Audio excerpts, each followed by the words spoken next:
Debate में इतना ही, लेकिन इस वक्त एक बड़ी खबर आ रही है पाकिस्तान से तनाव के बीच। बहुत बड़ी खबर है। गृह मंत्रालय ने कुछ राज्यों को निर्देश दिए। एमएचए ने 7 मई को मॉक ड्रिल करने के निर्देश दिए। 1971 के बाद पहली बार मॉक ड्रिल के आदेश हुए हैं। हवाई हमले की चेतावनी देने वाले सायरन की ड्रिल की गई है। हमले के समय अपनी सुरक्षा करने का अभ्यास किया जाएगा। यह बहुत बड़ी खबर इस वक्त की। बता दें आपको कि पाकिस्तान से तनाव के बीच ये इस वक्त की सबसे बड़ी खबर है। गृह मंत्रालय ने कुछ राज्यों को निर्देश दिए हैं। एमएचए ने 7 मई को मॉक ड्रिल करने के निर्देश दिए और ये मॉक ड्रिल करने के निर्देश आपको याद दिला दें कि 1971 युद्ध के बाद पहली बार ऐसा आदेश आया है। हवाई हमले की चेतावनी देने वाले सायरन की ड्रिल की जाएगी और खासतौर से ये कुछ राज्य, वो राज्य जहां दूसरे राज्यों से सीमा लगी हुई है।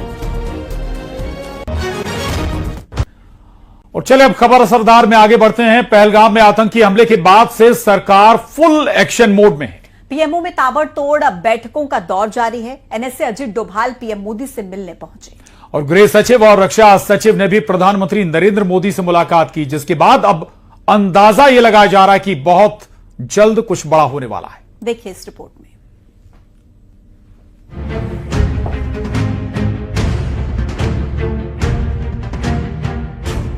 पहलगाम हिंदू नरसंहार के बाद डर के साये में जी रहे पाकिस्तान के लिए तस्वीरें और भी डरावनी हो सकती हैं।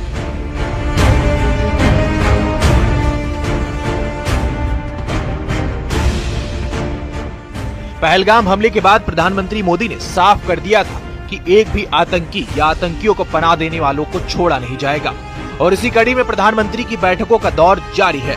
22 अप्रैल को पहलगाम हिंदू नरसंहार के बाद अपना सऊदी दौरा रद्द कर प्रधानमंत्री भारत वापस आए और आतंक के खिलाफ अपनी रणनीति तैयार करनी शुरू कर दी, जिसके बाद 23 अप्रैल को सीसीएस की पहली बैठक, फिर 28 अप्रैल को रक्षा मंत्री राजनाथ सिंह के साथ बैठक, अगले दिन 29 अप्रैल को रक्षा मंत्री, एनएसए, सीएसटी और तीनों सेना प्रमुखों के साथ बैठक, 30 अप्रैल को विदेश मंत्री, एनएसए और थल सेना प्रमुख के साथ बैठक, उसके तुरंत बाद सीसीएस की दूसरी बैठक, सीसीपीए की बैठक, सीसीईए की बैठक, फिर 3 मई को नेवी चीफ के साथ बैठक, 4 मई को एयर चीफ मार्शल के साथ बैठक और 5 मई को रक्षा सचिव राजेश कुमार सिंह के साथ अहम बैठक की।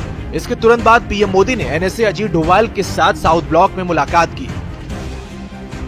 प्रधानमंत्री की ये बैठकें साफ कर रही हैं कि बहुत जल्द कुछ बड़ा होने वाला है, क्योंकि पीएम मोदी पहले ही कह चुके हैं कि भारतीय सेना को पहलगाम आतंकी हमले का बदला लेने की खुली छूट है और इसके लिए सेना खुद कार्रवाई के लिए जगह, समय और तारीख तय करे। और इसी बीच रक्षा मंत्री राजनाथ सिंह का यह कहना है कि आतंकी हमलों को लेकर देश जो चाहता है वैसा ही होकर रहेगा। मैं आपको आश्वस्त करना चाहता हूं, प्रधानमंत्री मोदी जी के नेतृत्व में जैसा आप चाहते हैं वैसा होकर रहेगा। देवियों व सज्जनों, जैसे हम सभी राष्ट्र के शरीर की रक्षा करते हैं, ठीक उसी प्रकार महाराज जी जैसे संत और अन्य संत भी जो हमारे बैठे हैं, वह राष्ट्र की आत्मा की रक्षा करते हैं।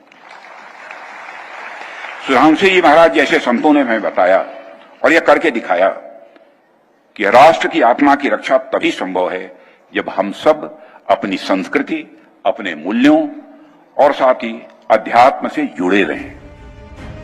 इधर देश के अंदर पीएम आतंक के खिलाफ रणनीति तैयार कर रहे हैं, तो पूरी दुनिया आतंक के खात्मे के लिए भारत के साथ खड़ी है। एक के बाद एक कई देश भारत के समर्थन में खुलकर सामने आ रहे हैं। आज की ही बात करें तो रूस के राष्ट्रपति पुतिन ने पीएम मोदी से फोन पर बात की और आतंकवाद के खिलाफ समर्थन देने का ऐलान कर दिया। आतंकी हमले की निंदा करते हुए उन्होंने दोषियों को सजा देने की मांग की है। इसके साथ ही रूस के राष्ट्रपति पुतिन ने भारत आने का न्योता भी स्वीकार कर लिया है।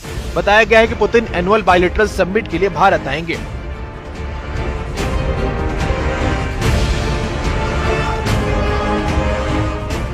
आतंक के खिलाफ देश में तैयारियां जोरों पर हैं।